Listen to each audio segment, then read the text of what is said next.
Hi everyone and good afternoon and welcome to the Singapore Pavilion. My name is Isaac Ong and I'm a Singapore Youth Delegate as well as your MC for this afternoon. It's great to see so many people here at the pavilion. And just some context for today, we're meeting at a time where water stress and scarcity is becoming a reality all around the world. Cities are heating up, rainfall patterns are inconsistent, droughts are stretching longer and floods are getting wilder. And even though cities generate nearly a billion cubic meters of water, used water, every single day, only 12% of that, of municipal freshwater withdrawals, come from reuse, and only a mere 3% for potable and industrial applications. Which is kind of wild, considering the climate challenges we're all facing amidst increasing water demand. If we're talking resilience, adaptation, or circularity, water reuse has to move beyond these buzzwords and become mainstream. And that means scaling technologies, innovating with financing, embedding reuse into urban development, and yes, also getting people comfortable with the idea of drinking water that is reused. As COP30 pulls in focus on adaptation and resilience on the global goal of adaptation, water resilience is emerging as a core indicator. Now, today's program will bring us through Singapore's own experiences, plus perspectives from industry, utilities, government, and finance. We'll explore everything from technology development to policy frameworks, green bonds, and blended finance, and to nuts and bolts of scaling reuse systems from pilot projects to full programs. To kick us off, please join me in welcoming Dr. Valerie Hickey, Global Director for Climate Change at the World Bank, who will be sharing a keynote presentation on case studies in water reuse. Dr. Valerie, please.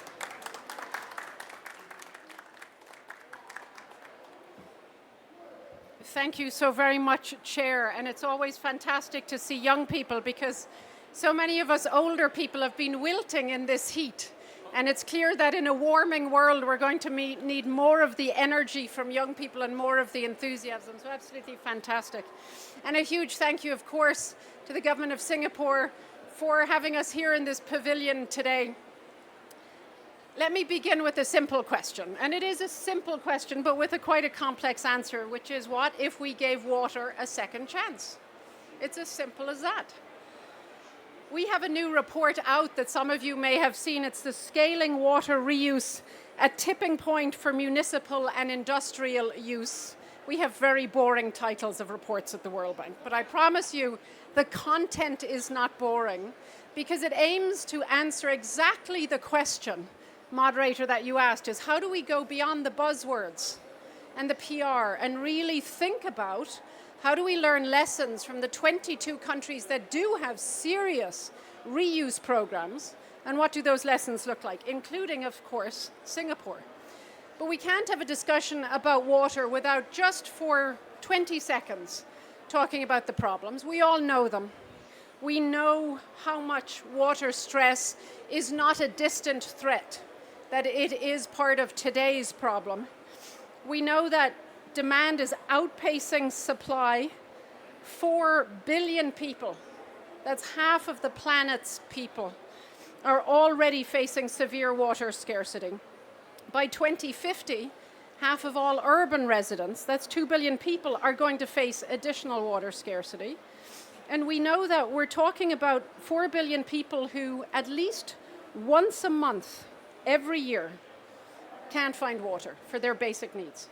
Think about what that would mean. Think about what it means for us here today, trying to figure out how to get access to one of those very scarce cans of water in this heat. Think about what it means if you're a roadside retail. In roadside retail, you're working in a poor country in construction, you're working in agriculture, and you don't have access to water for yourself, not to mind for the plants or the manufacturing that you're doing. And of course, it's not just that this is water stress on people and on economies. This is a huge economic crisis. We're talking about the fact that half of GDP is coming from the regions that today are in severe water stress.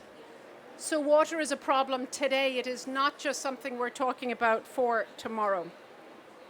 And that's why for us, reuse has to be one of the answers to this persistent problem of how do we begin to match supply to growing demand. But despite its potential, we all know this, it simply isn't happening. It remains underutilized. Installed reuse capacity, we heard about it, it's just 12% of municipal freshwater withdrawals. And if we're talking about use of reused water for potable use, for drinking, or for industrial use, it's only 3%. So an even smaller percentage of it is being used for everyday tasks and for highly important industrial tasks. And that's despite it having tripled over the last 20 years. It's simply moving too slowly. Why? We know. First, it's pricing. Pricing is the major obstacle. Where water doesn't have a price, people are going to use it and use too much of it and not think twice about it. We know particularly when fresh water is readily available and there's no price and there's no enforcement of regulation around abstraction, you're never going to be competitive if you try and provide reuse. We know that there's huge public skepticism around reuse, particularly for drinking water. There's an ick factor that people have. We have to admit it, we have to accept it, even if we think it's silly. And of course, there are real institutional and regulatory gaps that are one of the reasons we haven't been able to get past this 12%. But this isn't a bad news story, and I think this is really important, and that's part of why we did this report, not to focus on the problems, which are real, but on the fact that 22 countries, including Singapore, have shown the way forward and have shown that there are serious solutions that can be scaled. And these are solutions that, yes, could cost a lot of money. We're talking about hundreds of billions of dollars to replicate the successful work that a country like Singapore has done, but that is not a lot of money in the scheme of things. So we think there are 5 ways forward. What we've learned in looking at the programs in these 22 countries, we found 5 keys to what we think will be the success for scaling up water reuse. The first really is around making sure that water is valued, regulated, and priced. And we have to make sure that the regulation around valuing and pricing is clear, it's enforceable, and it's fit for purpose. That means you can't simply export what one country does to another country. Every country, and even within countries, different communities may price differently, may value differently. But however it's done, it has to be done transparently, it has to be done through regulation, and that regulation has to be enforced. The second key to success is when water reuse is applied to high value uses, such as potable and industrial applications. Because that is where the demand is largely coming from. It is increasingly competitive in these spaces too from a price perspective. If you compare it to things like desalination, which is being used increasingly in water-stressed areas, it is much, much cheaper. Same thing for long-distance water transfers, where we're seeing lots of ideas in different countries. And it is not just more cost-effective, it is more energy efficient.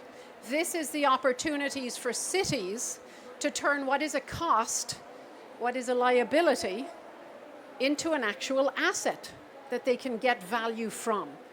The millions of liters of water that every city is using, they can be reused as a new asset.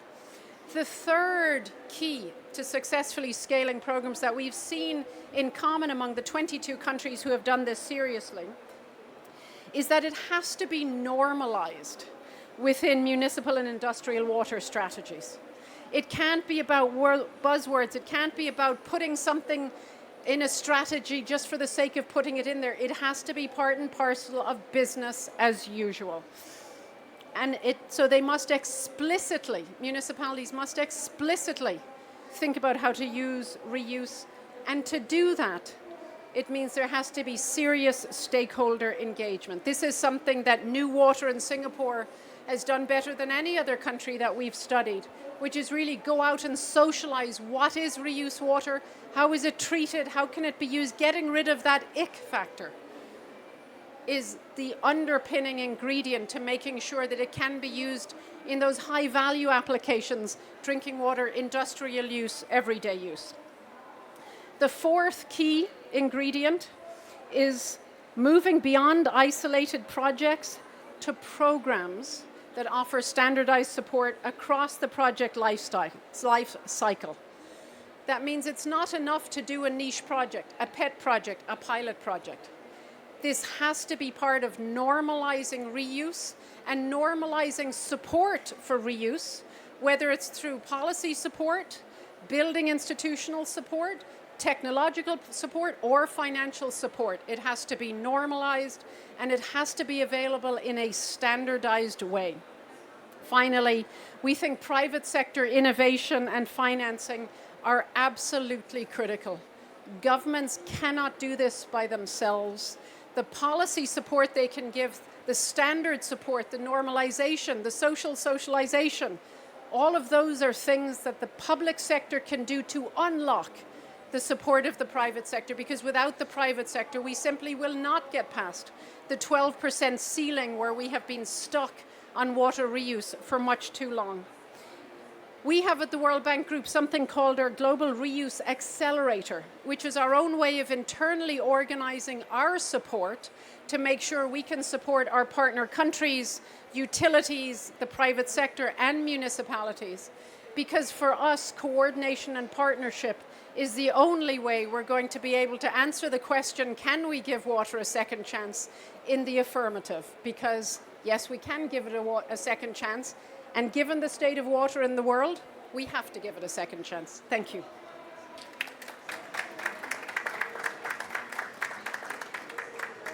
Thank you, Dr. Valerie, for that, and for grounding us so clearly in why scaling water reuse is so important, and not only a good idea, but also just a climate need, and also a human rights issue for just the billions of people on our shared planet that really need the water, and also those who will be facing the most dire climate impacts. And just on a personal note, on water reuse, despite water reuse being so part of Singapore's national strategy, so many people in Singapore still have a skeptical attitude towards drinking reused water. And I really like Dr. Valerie pointing out country-specific needs and how solutions have to be tailored and they cannot just be applied broadly. Yeah, and also the importance of reuse in high-value uses, especially when, thinking about all the water that's needed to power the green transition. And I think just the most poignant note, which is rethinking the way we treat water, not as an infinite resource, but really the precious thing that it is. Yeah, so now we're going to shift gears a little bit to a more of a interactive segment. So before the panel begins, we'd love to hear from all of you directly. And to lead us through a quick Mentimeter audience engagement exercise, please welcome our moderator for today, Mr. Mike Case, who is the Global Climate and Decarbonization Lead at KPMG. Mike, please.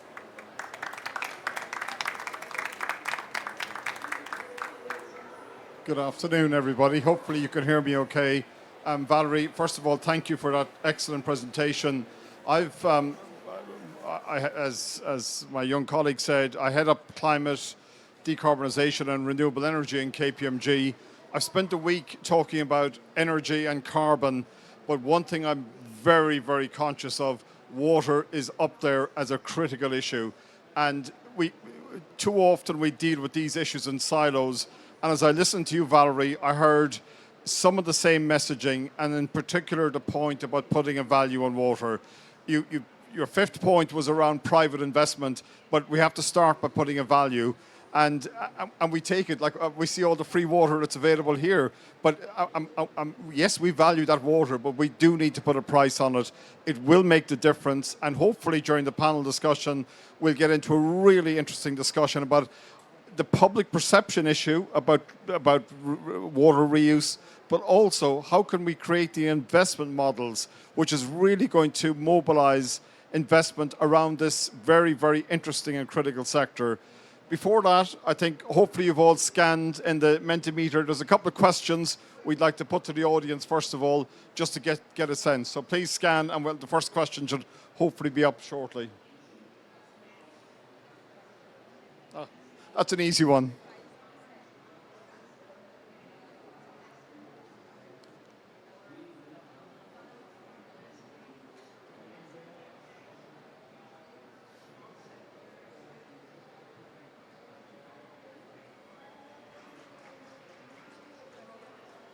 Okay, so we've an interesting geographical mix. Obviously, Singapore featuring very heavily for good reasons. Let's move to the next question, if we could. What one word best describes the main challenge your city faces in water security?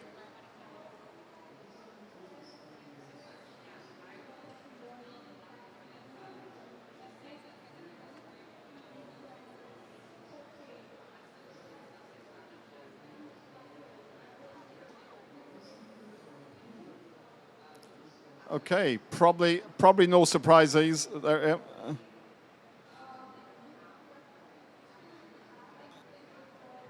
Okay, I think there's strong consistency in the messages there. And the next question, I think there's 3 questions. What innovative solution has worked for water reuse in your experience?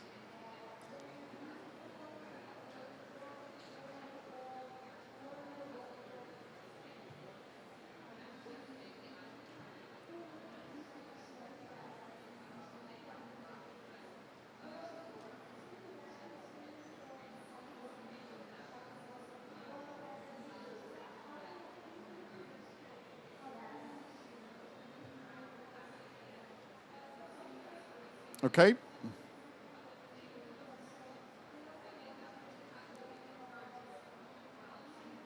Okay, a mix of it. Oh, sorry, there's a 4th question. What do you see as the biggest barrier to implementing water use in cities? And you're given 5 choices here.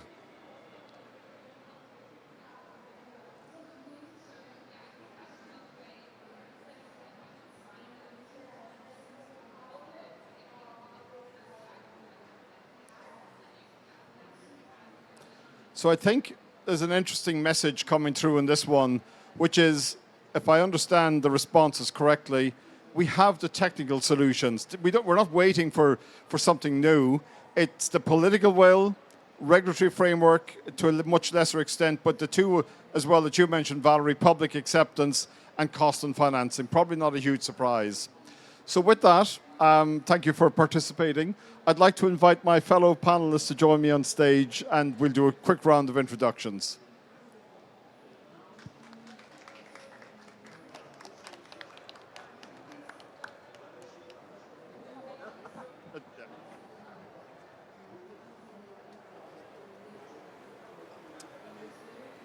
So we have a very diverse panel here from different parts of the world, and we're going to explore some of the issues raised in the initial presentation and also reflecting some of the feedback that we've got during the polling session. But maybe I'll start with a brief round of introductions, and Bernard from PUB, I might start with you, please. Hi, good afternoon. My name is Bernard Koh. I'm the Assistant Chief Executive for PUB in Singapore. Under my charge is I look after the R&D of the in PUB and also the industrial collaboration, working with startups and all, and see how we can scale up, translate and commercialize. Yeah. Thank you. Mara. Yes, nice to have you here with us, and it's a pleasure to be here. Thank you for your invitation. I'm Mara Ramos from São Paulo, Brazil. I work in a water utility, and my biggest challenge is to implement the water reuse to recharge watersheds and reservoirs in Brazil, because we don't have this initiative there. So I'm here to learn from you and also to understand how we can overcome this challenge. Thank you. Liu. Hi, my name is Bisheng Liu. I'm from Singapore as well. I represent Gradient. We are a pretty young global water technology company, and we are the only and first billion-dollar unicorn in the water industry space. So very excited to be here to discuss on technology and solutions of how we can increase the reusability of water.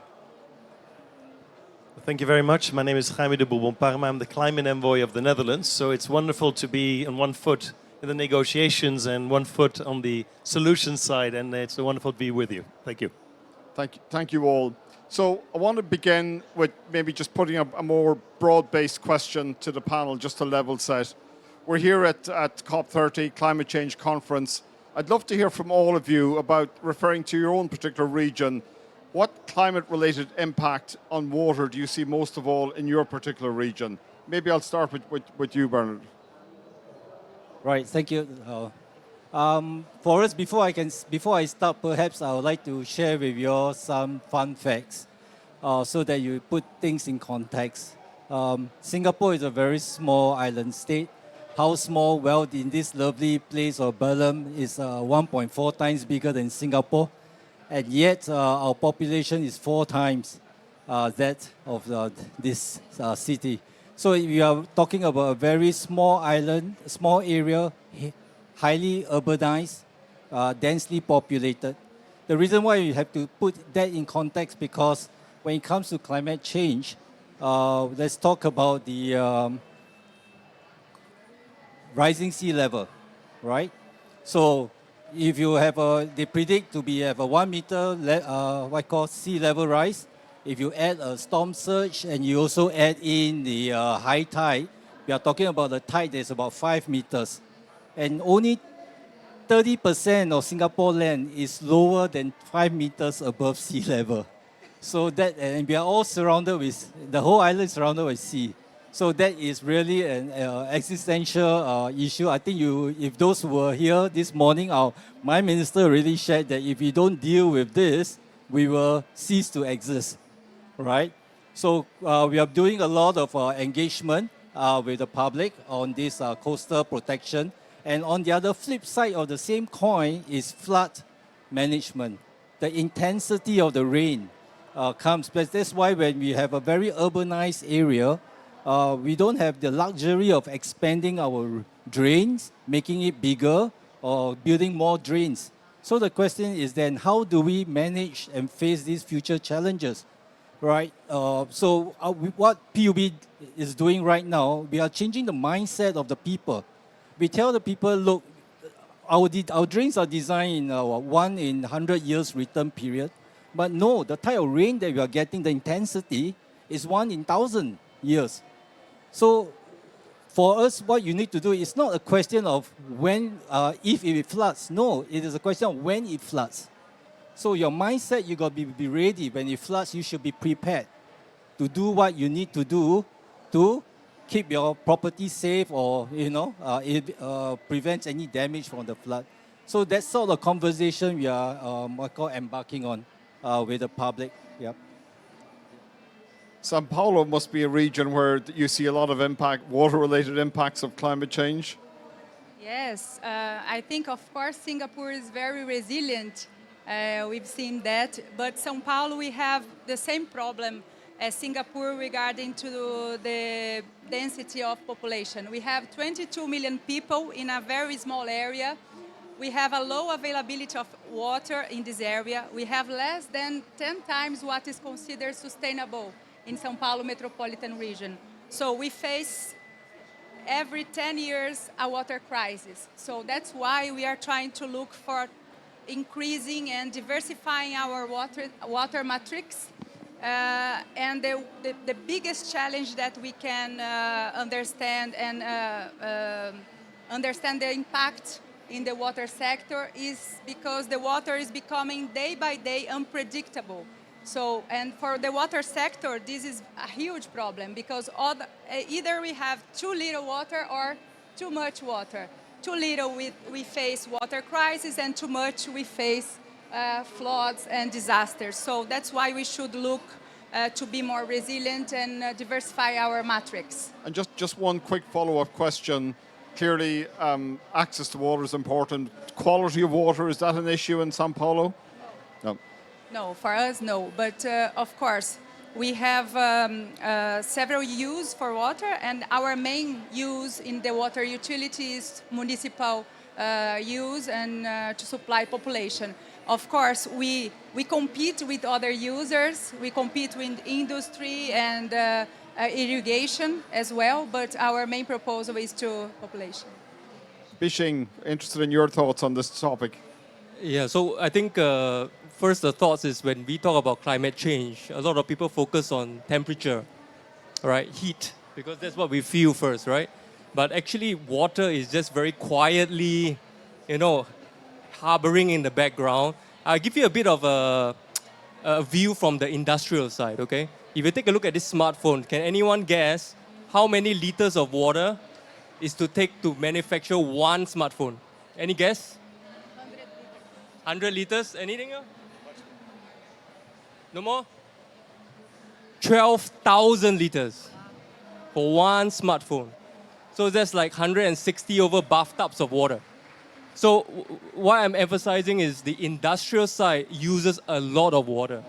And because it uses a lot of water, climate change is also bringing a lot of disruptions to industries, right? Because imagine they take the raw water, and let's say there's high tides. You have seen it a lot of times now. High tides actually create very inconsistent water flow to the industry. So sometimes they get very high salt in their water. Sometimes they get very good water. And when there's very high salt, then, you get corrosion. You need more energy to treat the water, and then the cost of producing a smartphone increases, right? So this is a real impact to the businesses. So the businesses are also feeling this in their bottom line. Yep. Jaime, historically, when we think of the Netherlands, water is something that always comes to mind. So love to hear your thoughts. So indeed, the Netherlands is a water country. We are in the delta in Europe, so the rivers start in the Alps and it ends up in the Netherlands. We used to have we won land from the sea, so we actually built dikes and won land, and that land is under the sea level, and we've done that for hundreds of years, and so we know how to manage that. And but what we're seeing is a double challenge from climate. Sea level rise puts such pressure on the dikes from the outside, from the sea, that the sweet water is reducing, and salt water permeates under the ground and solidifies our agricultural land. So that's one issue. So we're looking at agricultural products that can grow on more salty land.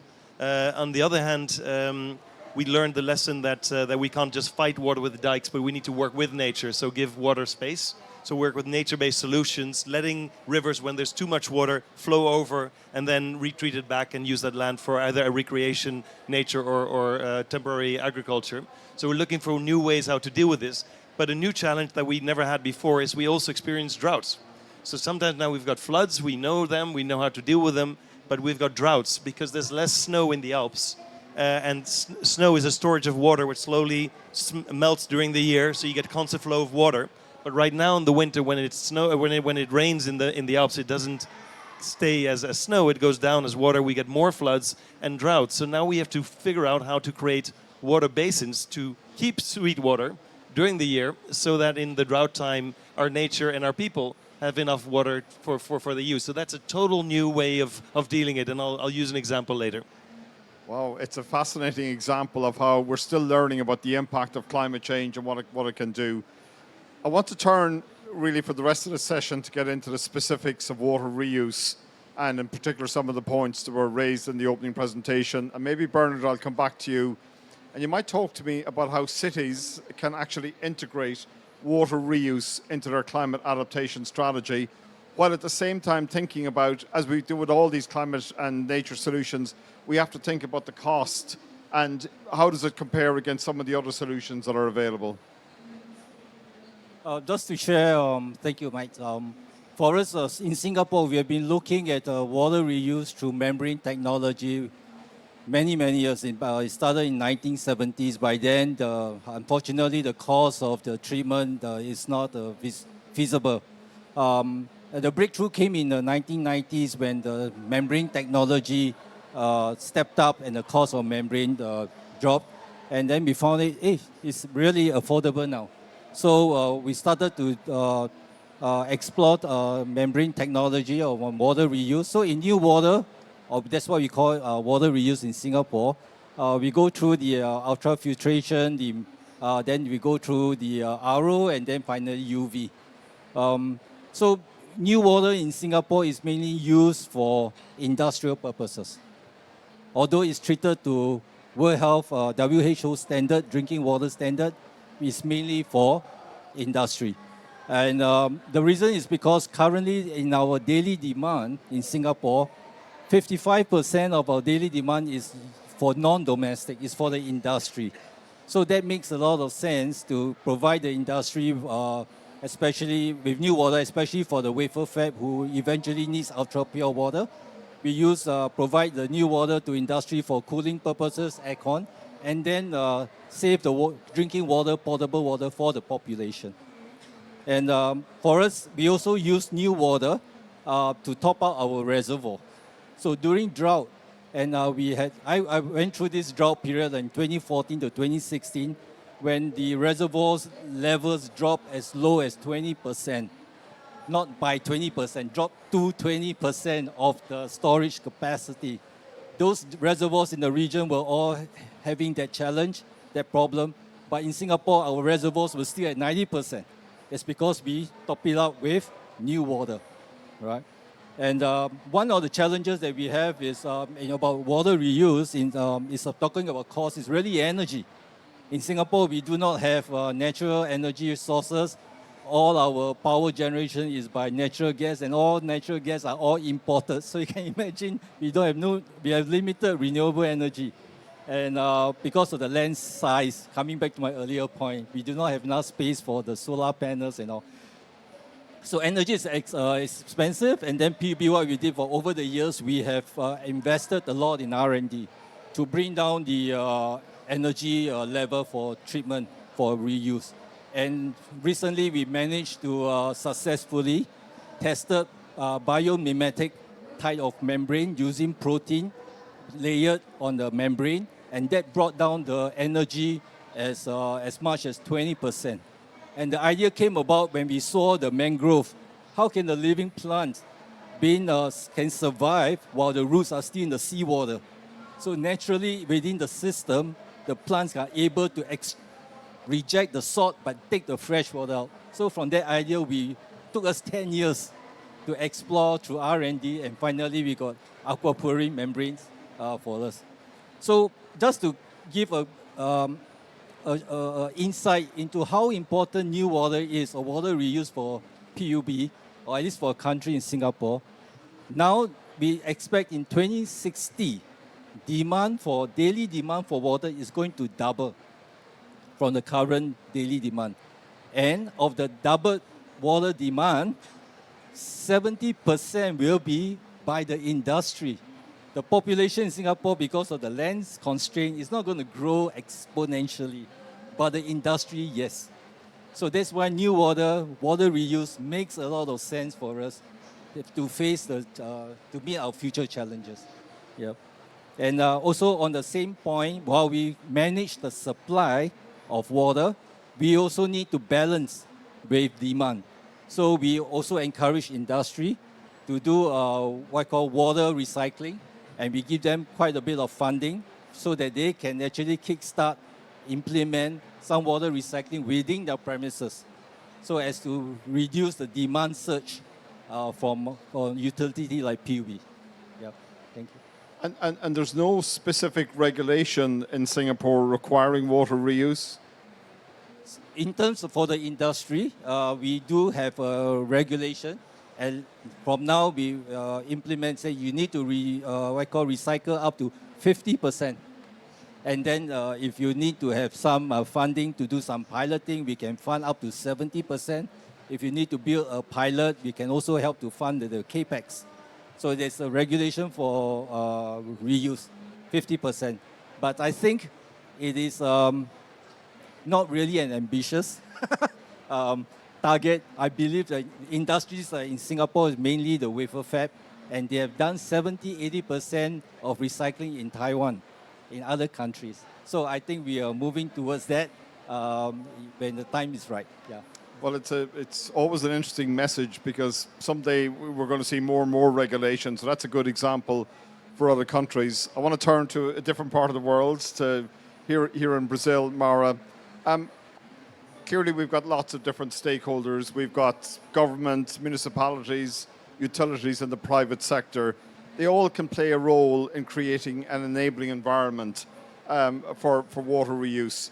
How can we really mobilize these efforts and mobilize these different stakeholders? Because it's clear we have a problem, we have the solutions, but it's not happening at the pace that we need it to happen. You are completely sure. I agree with Valerie when she said that regulation is the biggest question that we should address to increase the water we use.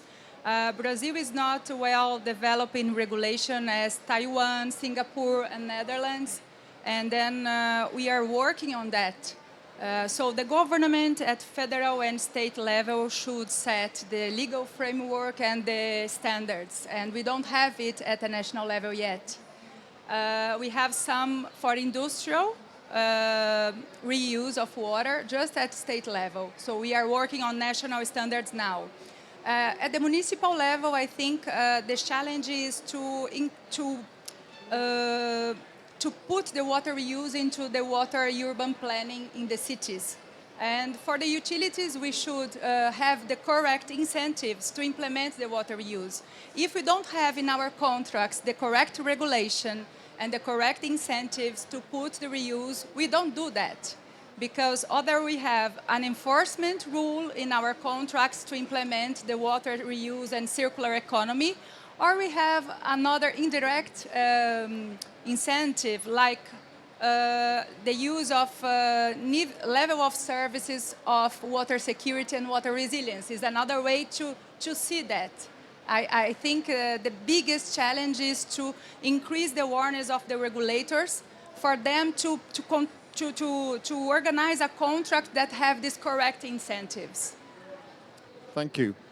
Bishing, I want to turn away from regulation and away from the work we do with the various stakeholders to probably the most fundamental question for me, which is the financing. I think the World Bank report said there's an investment opportunity of 340 billion over a 15-year period, and who knows, it could even be bigger as the water demand increases. How are we going to go about attracting private investors while at the same time, and it's a challenge we have on other parts of this agenda, maintaining affordability? Like, it's getting that balance right that's critical. I've no doubt if the investment models are there, the private investors will come, but there's a balance to how all this can happen. So I think the $340 billion is music to the ears of technology companies like us. And maybe we unwrap that amount for a moment. Why is it so much, right? Because just now I mentioned the smartphone, 12,000 liters. And now our favorite topic, AI, right? You need to build data centers for it. And data centers not just use a lot of energy, they use a lot of water to cool down the data centers. I think a few 100,000 liters of water just to run a data model, right? And a lot of these data centers are located in areas where there are very limited access to water, like deserts, right? So this industry is going to just go up over the next few years, and investors are very much interested in putting their money there. The only thought process they have is, it's not about the returns, I feel. It's not the money, the returns. It's about the predictability of these returns. It's more of the concern. So that means that the government has to play an active part in providing the stability in terms of the predictability of, for example, the rules and the tariffs, right? So that the investors know that, okay, if I invest X amount of money, I'm sure to get this back in 10 years, 15 years, 20 years, right? And that's where they have confidence to put the money in the right place. So that's the first thing. Second thing is technology, right? So Bernard was mentioning that a lot of industrial players are already going at 60, 70%. But, you know, for example, like in our company, we already have technologies that can make recoverability of water to 98%, right? But of course, there's a little bit more premium to these technologies, right? But the long run is going to bring down this cost. So the funding that provides for technologies like this is going to be another important driver to this, right? So like, for example, Bernard also mentioned about them having funding of CapEx funding for companies like this. This again gives the first upfront cost lower to start the ball rolling, right? So the private investors then come in again for the long haul. Right? So these two things, I would say technology, pricing, standards, and then last but not least, stability, which means they don't have surprises along the way, changes along the way, is the key ingredients to getting private investors to put the money in. As I listen to you, Bishang, I've been involved in the renewable energy industry for 25, 26 years. Everything you're saying actually resonates back in the early days. We needed to give stability. We needed the right type of offtake. We needed the regulatory environment in place. And we don't need to reinvent the wheel. Like, we've done this before, and I'm sure, Valerie, you'd agree. The structures, the mechanics are there to actually make this happen. We do need to create the investment opportunity. You know as well as I do, investors want to see returns, but they want to be able to look forward and say, these are the returns looking out 15, 20 years. But water is an asset, and it goes back to the point of putting value on water. This can be done, and I think private capital, from what I'm hearing, is very interested in participating in this, what is essentially an exciting new part of the environmental agenda. Jaime, I might turn over to you again, developing this and in terms of some of the products. Are there particular structured products that you think could make a difference? We talk a lot about green bonds. In my world, we talk about transition finance, and there's lots of different things. I'd love to hear your thoughts on how can we use structural solutions to solve the financing challenge. No, so the green bonds is definitely a way forward for us. And that's a way to get institutional investors, including pension funds, on board. And then you've got assured long-term also investment stability. The pension funds in the Netherlands are amongst the biggest ones in the world. So if they start investing, it means they believe in the project, and that the risk profile is long-term, and that also brings other investors potentially in, because they trust the risk analysis of the pension funds going forward. And actually, my pension fund is one of those. Civil servants are part of those, and so we are assured the citizens as well that our money is invested in our own good in the future. But what do they invest? The green bonds. They invest into nature-based solutions, but also city projects such as what we call sponge cities. And sponge city is cities that use underground buffers. We have that in Rotterdam, so the water can flow into parking areas and create a buffer. Water squares, we call them. Deep paving, so that when it rains, heavy rain, the water can flow and go underground easier, because if you pave everything, it just creates floods in the cities. Rooftop parks that absorb, store, and reuse rainwater. And all these things, usually the Netherlands is the one that is the front runner and teaches others what can do. But this, we've learned from Singapore. So we really look at the new tech of Singapore, and what you said, you've got a vested interest to invest in it. You need to import water from Malaysia, and you've got very concentrated areas that need water. So we're really learning, and so there's a lot of exchange on water management between cities and between countries. But this is a wonderful partnership of two small countries, heavily industrialized, that need water security for the long term. So this is our collaboration. And Jaime, going back to your first point about pension funds, I think that's a very interesting point, because pension funds must recognize the long-term risk around water. So they are motivated not just in terms of the investment opportunity, the specific one, but also there are other very broad range of investments across different asset classes. Water is potentially a risk to some of those investments, if not all of them. No, totally concur. I want to change gears a little bit, and I'm going to put the question to you, Bernard, but I'll also put it just to the other panelists, and it came up in our poll at the beginning. It's the whole public perception issue about water reuse. And as I started preparing for this panel, it jumped out at me as probably the single biggest issue, and particularly for those of us who have free access to water, you would say, why would I do this? So what are the techniques? How are you actually changing public perception, building trust in reuse water? Thanks, Mike. For us, we started new water or water recycling back in 2003. Prior to that, when we got the technology right, we were confident that yes, it's going to solve the problem, but will the people accept it? And very honestly, when we reached that stage, prior to the announcement of new water to our country, to our citizens, to our people, we all told ourselves we only had this one chance. We can't get it wrong, because if your first introduction mess out, that's it. The acceptance level, the recovery will take you more years of technology and experiment.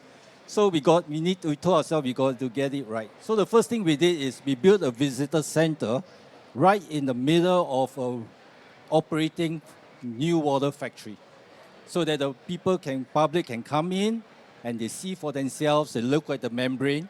But what is more important is the messaging in this visitor center. You can't tell the people, a layperson, that the pore size of an ultrafiltration membrane is 0.1 micron. They'll look at you, what do you mean by that? So you got to explain to them that It is the pore size of micro, what I call ultrafiltration membrane is about a few thousand times smaller than your hair diameter. Okay, some will understand, can picture it. Or we can even tell the senior citizens, look, if the size of a water molecule is the size of a ping pong ball and it passes through this pore size, bacteria is the size of a basketball, right? It doesn't pass through the membrane. So there's, okay, visually, so now the water is safe.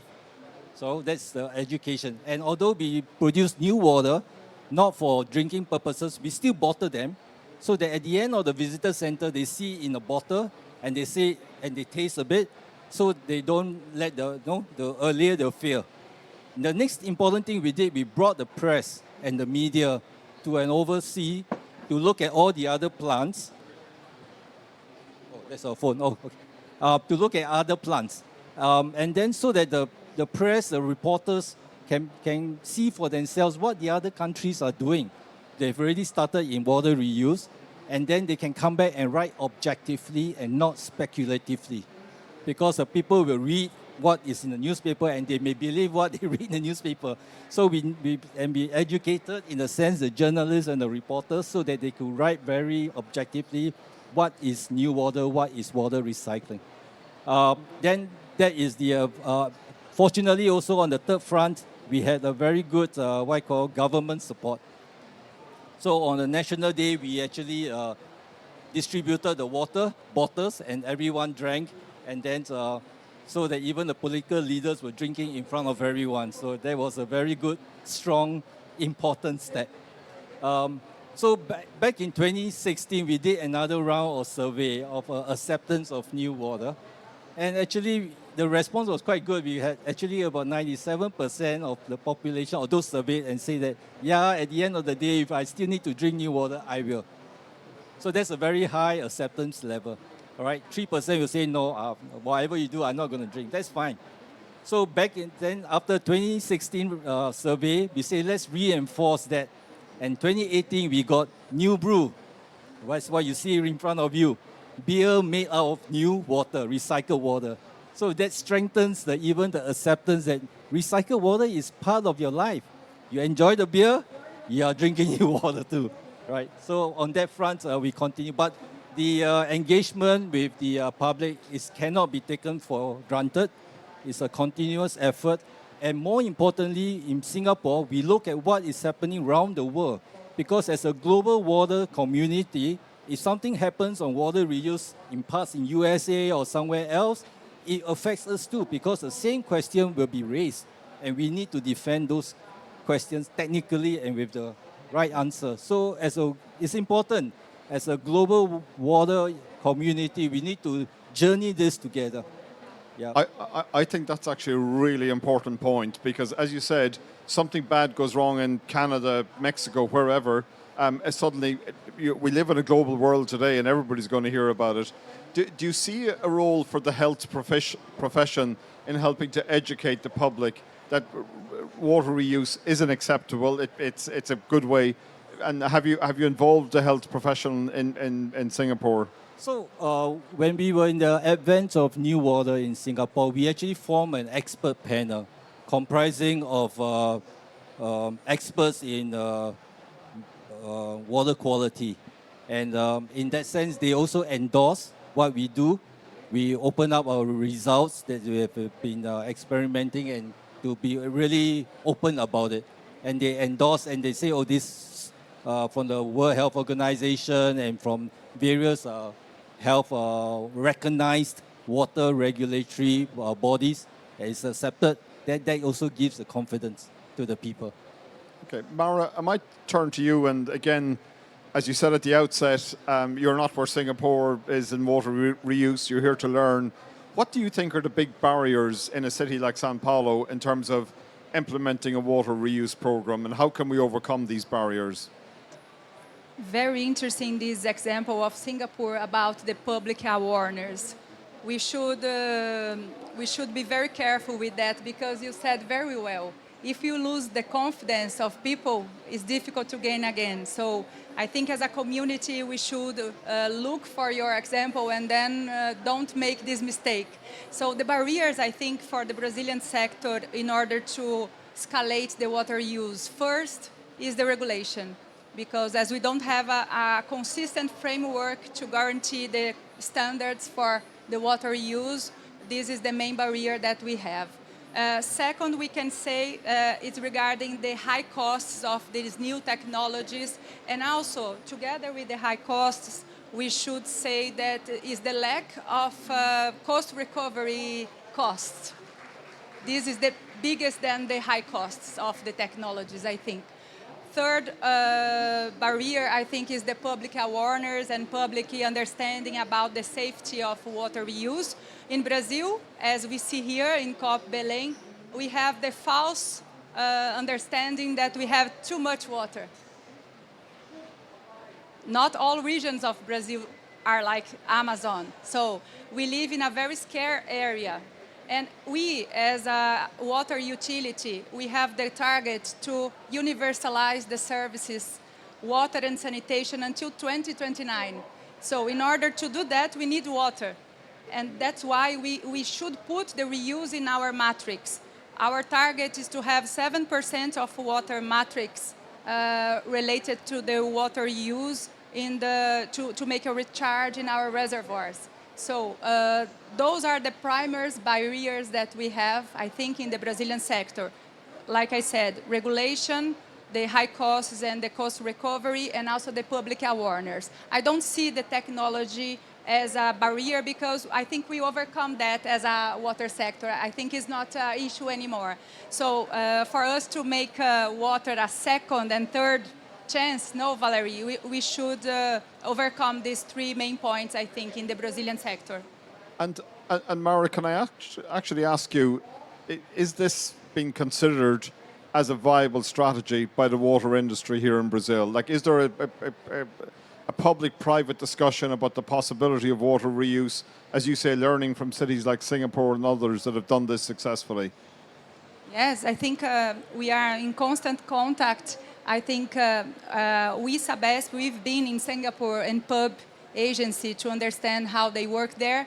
And they are PUB is going to visit São Paulo this week with Patrick here to see how we implemented industrial water reuse in São Paulo. So just to clarify for those that are not used with the Brazilian sector, we don't have water reuse for potable uses, but we have for industrial purpose. So that's why Singapore and PUB agency is going next week to see this plant that we have that provides 1 cubic meter per second of water reuse for industrial purpose.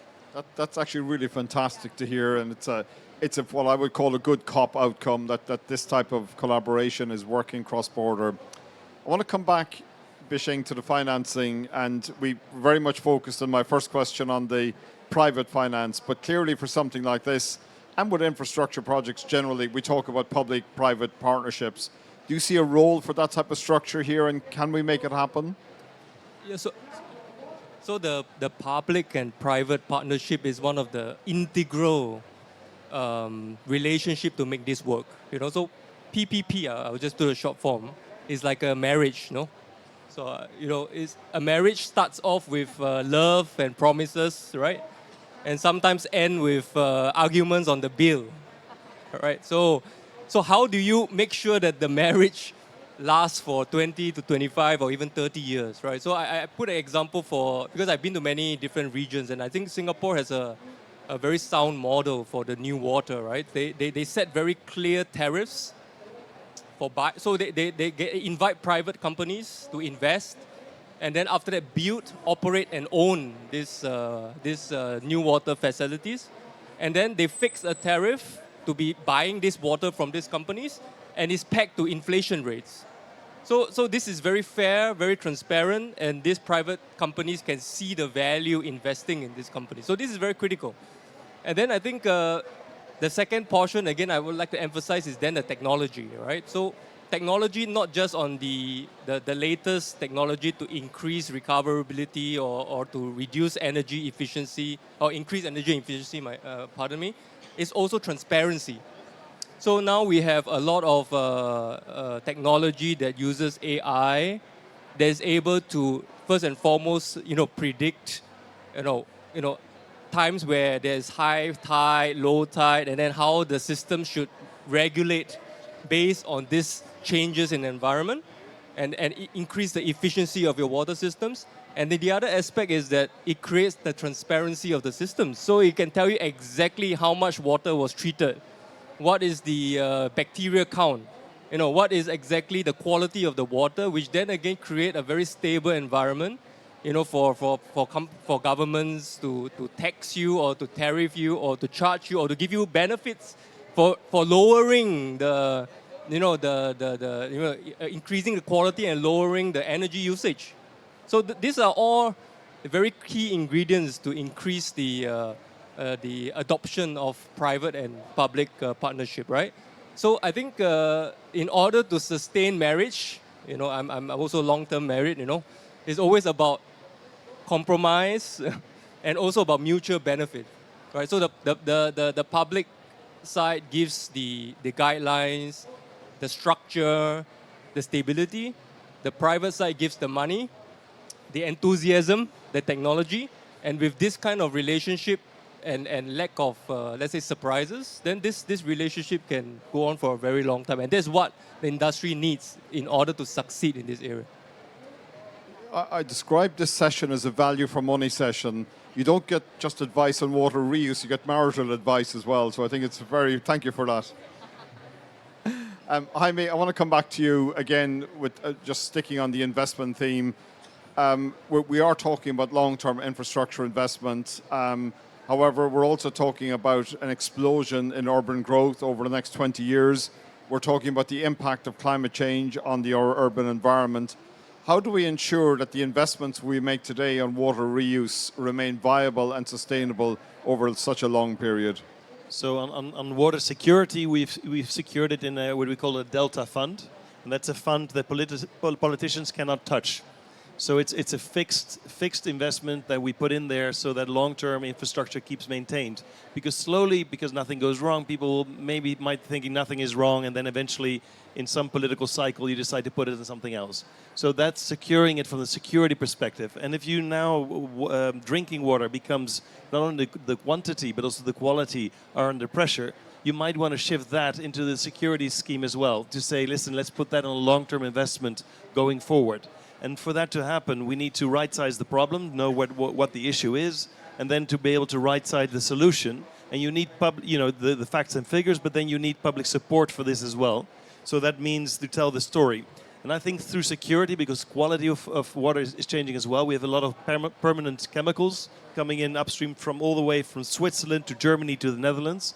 And people are really scared about that. We've got a credit card amount of plastics now in our bodies. And that's related to water quality as much as the other issues are water quantity. So this is something to use that attention for water to really put the full picture and move forward together. So let me leave it there. But on marital advice, I have been at a COP. This is the longest COP ever. So I'm going to use your advice when I get back home after 2.5 weeks. And do a lot of how do you call it, bridge building and concession making going forward. Thank you. I think that's a shared problem for all of us. Okay, how much time do we have, Sean? 10? Okay, so maybe we take an opportunity just to open it up to the floor, and happy to take any questions, observations, comments. I should say on the water reuse question, not the marital question.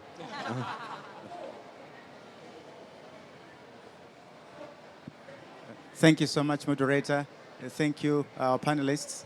I'm Andre Mjuma from Malawi. I've brought with me from Malawi 26 projects. One of them is on water reuse. Would you be happy to invest in our economy? Thank you. So we work with many countries in the world. I'm not aware what we do with Malawi, and we work either bilaterally to look at if we can resolve issues together, if that's in our scope. And on the other, we work with multilateral institutions. So a lot of our work goes through, say, the World Bank or Green Climate Fund or through our knowledge institutions. So it's either finance or knowledge-based going forward. But Malawi is obviously a country that people know is extremely vulnerable. So it's good that you're here with your list of projects. So our embassy would be the point of contact for you.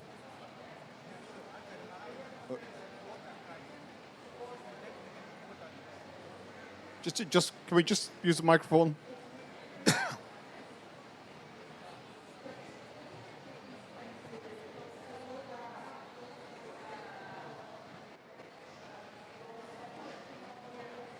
Thank you, moderator, for the privilege. I'm not just here for my sake. I'm here for my country and for my continent. As I speak, Malawi is in a water crisis. We cannot even have enough to irrigate our crops. Just last year, we only harvested half of what we need to feed the nation. With industrialization, we don't even have water. So I'm glad. Let's talk after this. Thank you. No, but I think, just if I could observe, it just highlights the scale of the problem that we have in front of us. A lot of this COP has focused, rightly in my opinion, on how do we create the investment thesis for emerging and developing markets. And we've been speaking a lot about NDCs, how to make NDCs investable. I don't see any reason why water should not be up there we talk about energy, we talk about grid and broader infrastructure. I think one of the messages we want to get out of this session is water needs to be part of that discussion. We have as you I'm sure well know, we've got the broader challenge of investing in emerging markets. That has to be our focus, and really to solve that, water is a highly, highly investable asset. We have to stop being afraid of it. I think that's one of the key messages we're hearing today. So maybe I may ask a question then. Privatization is part of the challenge as well, or challenge, opportunity as well, to bring private investment in. So we'd love to ask Mara as well, what lessons learned do you have on privatization on this topic going forward? Very interesting, because we are facing this discussion now. Since 2020, Brazil set a new framework and a new target in order to universalize the water and sanitation services to all Brazilian municipalities. A huge challenge. So Sabesp was privatized 1 year ago, and we anticipated our target to 2029. We provide service for 645 cities in the state. We provide services for 60% of the state. So it's a huge challenge to universalize until 2029. A lot of investments that we received to do that. But at the same time, we have the challenge of water security. We don't have enough water if we count only with the natural resources, without making any improvement, any increasing the water matrix in order to put reuse in the center of this strategy. It's not possible to do that. So that's why we are very interested in develop this water matrix. Any other questions?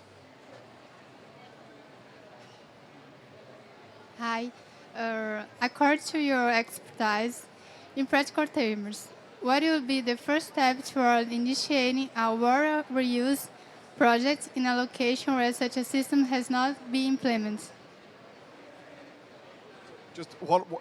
Just so we can understand your question, what are the first steps?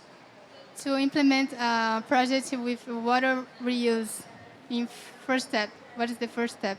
Well, I'm going to start off answering because it's an important question, and I'll let the other panelists jump in. So we've discussed a range of different issues today, but in terms of a first step, I think the public perception for me is the first step. Unless you can persuade the public that this is a good thing, we failed. And that's why the very first specific question I put to Bernard was on that very topic today. But that's how I think about it. But if any of the panelists have a different view, please do share.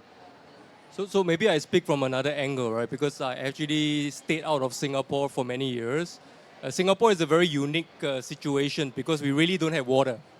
So there's actually no choice not to have reuse, you know. But in countries like China, for example, where I've stayed for 3 years, water is abundant. You don't hear this comment or this urgency to reuse water for municipal purposes, you know. And in this kind of environment, it's actually better to start off with the industrial side of things, because industrial is where the money counts. So if you can reuse more water, you save more money from buying water from the government, and you also hit the sustainability targets of this kind of companies, which is now coming to a very importance in terms of stock valuation. And I always believe that in countries like that, targeting the industrial side could be one of the low-hanging fruits as a first step. And then slowly then change the public perception towards water reuse in the municipal drinking water side. Yeah, I am of course struck by the contribution from Malawi that when you don't even have enough water in the first place, reusing is a luxury, and it's one of those points that just sticks in my head. So sorry for I will just I'm just going to make one personal observation if I could, and this is going slightly off topic, Sean. So please don't be cross with me. So this session is focused on the concept of water reuse. One of the things that I'm involved in my professional career is with innovators, and I'm a huge believer in innovation. And Singapore always strikes me as a country that finds a way, because there's an innovation mindset in that country. But one of the really interesting innovation areas is a new technology called air to water. And it's this idea that you can harvest clean water from ambient air. And this was theoretically always believed to be possible. What has changed in the last 18 months is a number of new technologies that proves that it can be done. And when I think of the problem in Malawi, clearly we're going to need all solutions. Water reuse is a fantastic solution that we need to push. But I also just want to recognize that there are other exciting things happening. And they're happening because we have a real global need around this issue. It's a pretty serious issue. So before we wrap up, any final comments or questions? Oh, sorry. Oh, hi there. My name is Valeria, and I'm a master's student at the University of California, San Diego, and I'm specializing in environmental policy. So I know that Singapore is very advanced in like nature-based solutions. I haven't been to the Singapore airport, but I've heard it's beautiful. I think also, in Italy, they're implementing also buildings that are smart, that they're able to absorb the rain from the water, and they're able to reutilize that. So going back to your question about the industry, how feasible would it be for Singapore or for Taiwan in this regard, since they are more advanced, to be able to implement like factories or some place where this industrial processes can go on that at the same time are as smart as the buildings, like as any like building that someone would live in, that would be able to absorb the water. I hope that makes sense, like smart factories that are able to reuse the water, contributing to this. So I think the technologies are there, basically, right? And you can see it evidence in Singapore and in Taiwan. We have smart buildings, we have rooftop fixtures that's able to collect water and then reuse the water in many different areas, right? So the technologies is there. I think the challenge is how do you adopt it? There's no one size fits all for all countries, I think we have to let's say be realistic about this. What works in Singapore might not work in Sao Paulo, might not work in San Diego or in other parts of the US. So I think what is very important is to actually set a very realistic goal in each of the country based on the requirements of that particular needs of the country, and then scour the whole world for the different technologies that could be adapted. Because I think the technology is all there, right? But to fit it to the country is where the challenge often comes. And I think that is where the governance and the policy makers are going to be the key, let's say, drivers for this, in the country. Yeah. Just a quick point to add. Yes, I agree with what you have said. Actually, it's fit for purpose solution. So I believe in California or San Francisco, they also have this gray water harvesting, right? So they try to introduce that to Singapore, but unfortunately the lifestyle or certain sort of industrial practices is quite limited with regards to gray water recycling. But that we are also open to it, so they look at their water quality, and then we are also looking at what I call evaluate and see whether it is meets the health standard for water recycling. So it's fit for purpose, and some of the reuse purpose is you don't need an RO at the end of the day. You just need a UF, which is good enough, and that itself could save you quite a lot of energy. So we have got to see the purpose in mind. Yep. I'm sorry. My boss says we have to. But please do. Yeah, please come to us afterwards. We're more than happy to talk to you. Just very finally, I'm going to hand back to Isaac. Just wanted to thank the Singapore delegation and the government for hosting this session. It was for me, it was a really important session, and thank you to my fellow panelists as well. And we're happy to talk to any of you afterwards. Okay, so thank you everyone for your thoughtful questions, and also thank you again to the panelists for sharing your diverse viewpoints. So I guess after this, if you have questions, feel free to stay back and interact and stay around. But I just want to share some sort of insights or... Oh, a photo? Oh yeah, okay, so let's get a group picture, I guess, with everyone, or? Okay.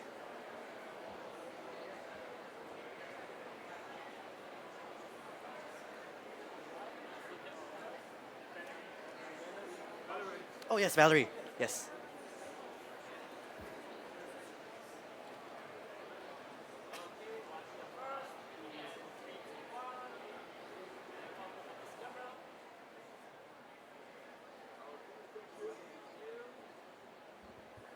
All right, okay, thank you. So I just wanted to share some highlights. I was busy taking notes, and I was really busy throughout the whole panel.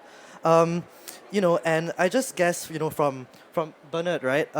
Public perspectives and the need to get it right. So I actually remember visiting that PUB plant like 10 years ago. Yeah, as a wee kid, and it was really interesting. And as Bishang said, nothing moves without funding, and it's important to close regulatory gaps to de-risk finance. And Mara also echoed the same sentiments, creating standards to bring costs down. And as Prince Jaime said, also looking at water management at the urban level and, managing at the urban fabric level that can also be nature positive, like the idea of sponge cities. And in the spirit of COP30, human activity is really pushing the limits of our planetary boundaries. And for too long we've been meeting our water needs with unsustainable methods, which causes a whole slew of issues, environmental damage, and also impact on human lives. And I guess just one last thing is treating water with the gravitas it deserves. But yeah, thank you everyone for coming, and please feel free to stay behind, grab a drink, and try the new brew. Yeah, thank you everyone.